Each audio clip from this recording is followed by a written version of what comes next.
আকাশের মধ্যে, রাতের আকাশে একটি চন্দ্রমা, একটি চাঁদ পুরো পৃথিবীকে আলো দিচ্ছে, কিন্তু কোটি গুণী পুত্র ধ্রুব একদিন খেলতে খেলতে দেখছে যে তার ছোট ভাই উত্তম পিতার কোলের মধ্যে বসে আছে। পিতার কোলে বসে বসে উত্তম খেলছে। এবার হঠাৎ ধ্রুবের মনে ইচ্ছা হলো যে এটা তো আমারও পিতা, আমিও খেলতে পারি, আমিও খেলবো। এই বলে বাবা বাবা বাবা বলে চলে গেল। এবার মহারাজ যখনই তার কাছে গিয়েছে, এই উত্থান পাত্তর তাকে কোলে নিতে পারছে না। কেন? তাকে যদি কোলে নি আর যদি দূর থেকে সে সুরুচি দেখে, তখন তার তো মনে রাগ হবে, তার জন্য সে কোলে নিচ্ছে। কিন্তু কতক্ষণ বারবার পিতা পিতা পিতা এত অনুনয় বিনয় করার পরে উত্থান পাদও আর থাকতে পারলেন না। সঙ্গে সঙ্গে ধ্রুবকে কোলের মধ্যে উঠিয়ে বসল। এবার মহারাজ ধ্রুবকে যখনই কোলে বসিয়েছেন, দূর থেকে সেই সুরুচি দেখেছে। ও হো, তাহলে এই হলো ব্যাপার। আজকে এই ধ্রুব উত্থানপাদ মহারাজের কোলে বসে গেছে, মানে নিশ্চয়ই কালকে রাজগদ্দিতেও বসে যাবে। আর এ যদি রাজগদ্দিতে বসে যায়, তাহলে এ তো হয়ে যাবে রাজা।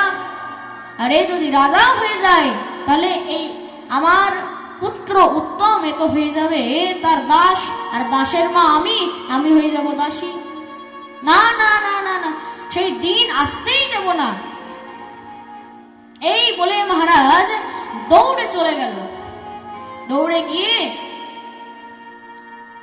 মহারাজ উত্থানপদের কোল থেকে তাকে নামিয়ে দিল। এবার ধ্রুব বলছে, কি হয়েছে বিমানদা, আমার কি দোষ? বলছে, এত বড় তোর দুঃসাহস, তুই মহারাজের কোলে বসবি? বলছে কিন্তু সে তো আমারও পিতা, সে তো আমারও পিতা। বলছে, মনে রাখবি, তোর পিতা সেই দিনই হবে যেই দিন তুই আমার গর্ভ থেকে জন্ম নিবি। যেদিন তুই আমার গর্ভ থেকে জন্ম নিবি, সেটা কি করে সম্ভব? বলছে, তার জন্য তোকে ভগবানের তপস্যা করতে হবে। এই বলে সে নিজের মাতার কাছে চলে গেল। তার মাতার কাছে গিয়ে সমস্ত কথা বলেছে। বলছে, তোমার বিমাতা যা বলেছে ঠিকই তো বলেছে, যা বলেছে ঠিক কথাই তো বলেছে। কেন? জীবনে কোনো জিনিস পাওয়ার জন্য, তোমাকে কিছু উপলব্ধি করার জন্য একটু চেষ্টা করতে হবে।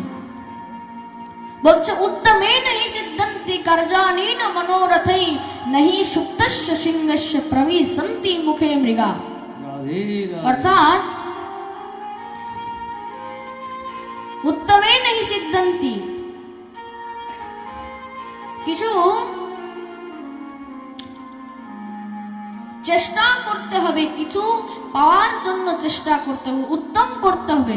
উদ্যমে নহি সিদ্ধন্তি, উদ্যমের দ্বারা তোমাকে কিছু পেতে হবে। কেন? বলছে, বনের যে রাজা হয়, বনের রাজা কে হয়? হ্যাঁ, বনরাজ কে হয়? জোরে বলো। সিংহ। কিন্তু সে বনের রাজা হতে পারে, কিন্তু তাকেও কিন্তু নিজের পেট ভরানোর জন্য তাকেও বাইরে খুঁজতে যেতে হয়, তাকেও উদ্যম করতে হয়, তাকেও চেষ্টা করতে হয়। আর না হলে তো কোনো পশু তার মুখের মধ্যে এসে নিজে থেকে তো ঢুকে দেবে না, তাকেও চেষ্টা করতে হয়। উদ্যমে নহি সিদ্ধন্তি।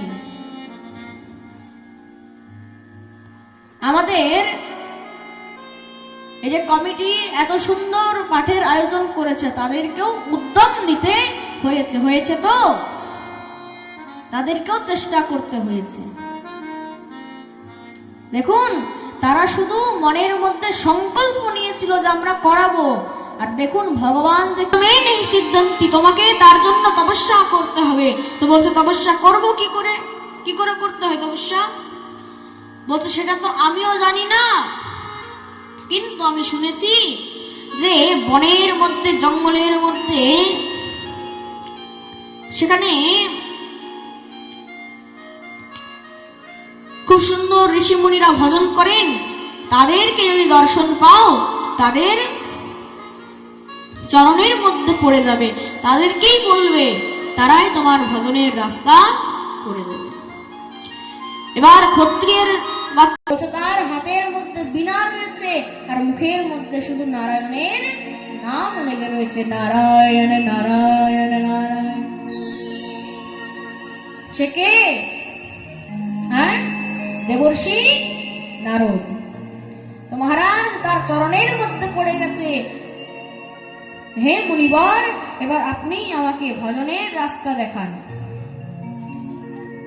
তখন দেবর্ষি বলছে, কিন্তু তোমাকে তো কোনো ক্ষত্রিয়ের বাচ্চা বলে মনে হচ্ছে, কি ছোট্ট বাচ্চা, তুমি কি এখনো ভজন করতে পারবে? এই বনের মধ্যে একা থাকলে, বনের মধ্যে অনেক হিংস্র পশু আছে, বাঘ সিংহ, এরা তোমাকে মেরে খেয়ে ফেলবে। তুমি এখন বাড়ি যাও, পরে ভজন করতে আসবে, একটু বড় হয়ে যাও, তারপরে ভজন করতে আসবে। তখন ধ্রুব বলছে, হে দেবর্ষি, বড় হওয়া পর্যন্ত থাকবো কিনা তারই তো কোনো গ্যারেন্টি নেই। গ্যারেন্টি আছে? হ্যাঁ, তাহলে বড় হওয়া পর্যন্ত থাকবো তার কোনো গ্যারেন্টি নেই, ওই জন্যই তো আমি ছোট থেকে ভজন করতে এসেছি। তখন দেবর্ষি নারদ বলছে, আরে ভজন কে সমঝা গুড় কা পুয়া, যে দিয়ে দেবো আর খেয়ে নেবে? তুমি কি মালপোয়া পেয়ে গেছো ভজন, যে মহারাজ খেয়ে নিলেই হয়ে যাবে বাস? বলছে না, আমি কিন্তু ভজন করতে চাই। আচ্ছা একটা কথা বলুন তো, আপনি কি আসল সাধু না নকল সাধু? বলছে না না, আমি তো আসল সাধু। বলছে তাহলে যদি আপনি আসল সাধু হন, তাহলে আমাকে ভজনের রাস্তা দেখান, বাড়ির রাস্তা আমার খুব ভালো করেই জানা আছে। বলছে ঠিক আছে, কোন ইষ্টের ভজন করতে চাও? বলছে ইষ্ট কি আবার আলাদা আলাদা রয়েছে নাকি? বলছে হ্যাঁ, কেউ শিবের উপাসক, কেউ কালীর উপাসনা করতে চায়, কেউ কৃষ্ণের উপাসনা করতে চায়। বলছে এমন কি কেউ নেই যার উপাসনা করলে আর কারো উপাসনা করার দরকার নেই, যে সবার থেকে উপরে? বলছে হ্যাঁ আছে। কে? ভগবান শ্রীকৃষ্ণচন্দ্র, ভগবান শ্রীকৃষ্ণচন্দ্র। তো মহারাজ তার আমি উপাসনা করতে চাই। তো বলছে ঠিক আছে, কিন্তু তার জন্য তো তোমাকে মন্ত্র নিতে হবে। বলছে তাহলে মন্ত্র দেন। বলছে না, মন্ত্র দিয়ে দিলে তুমি হয়ে যাবে আমার চেলা, আর আমি হয়ে যাব তোমার গুরু। সঙ্গে সঙ্গে তার চরণের মধ্যে পড়ে গেলেন, হে দেবর্ষি, আমি তো আপনার শিষ্য হওয়ার জন্যই বসে আছি, তাড়াতাড়ি করে আমাকে দীক্ষা দিয়ে দিন। মনে রাখবে, জীবনে আগে এই দীক্ষা নেওয়ার জন্য তোমাকে ইষ্ট নির্ধারণ করা উচিত। তুমি যদি কোনো শিবের ভক্ত হতে চাও, তাহলে কোনো শিব ভক্তের কাছে গিয়ে সেখানে তোমাকে দীক্ষা নিতে হবে। তুমি শাক্ত মানে তুমি শক্তির উপাসক, তার কাছে তোমাকে শক্তির দীক্ষা নিতে হবে। আর তুমি মহারাজ, তোমার ইচ্ছা রয়েছে, তোমার রুচি রয়েছে রাধারানীর ওপর, আর তুমি এদিকে শক্তির মন্ত্র নিয়ে ঘুরে বেড়াচ্ছ, তার মানে কি তোমার টাইম নষ্ট হচ্ছে। বলছে তোমার মেডিসিন চাই, তুমি মেডিকেল স্টোরে যাও। সবজি চাই, সবজিওয়ালার কাছে যাও। আর তুমি, তোমার চাই সবজি, আর তুমি যদি মেডিকেল স্টোরে যাও, তাহলে কি হবে? তোমার সময় নষ্টই তো হবে। তাহলে বলছে আমি শ্রী কৃষ্ণের উপাসনা করতে চাই, আমাকে তার দীক্ষা দিন।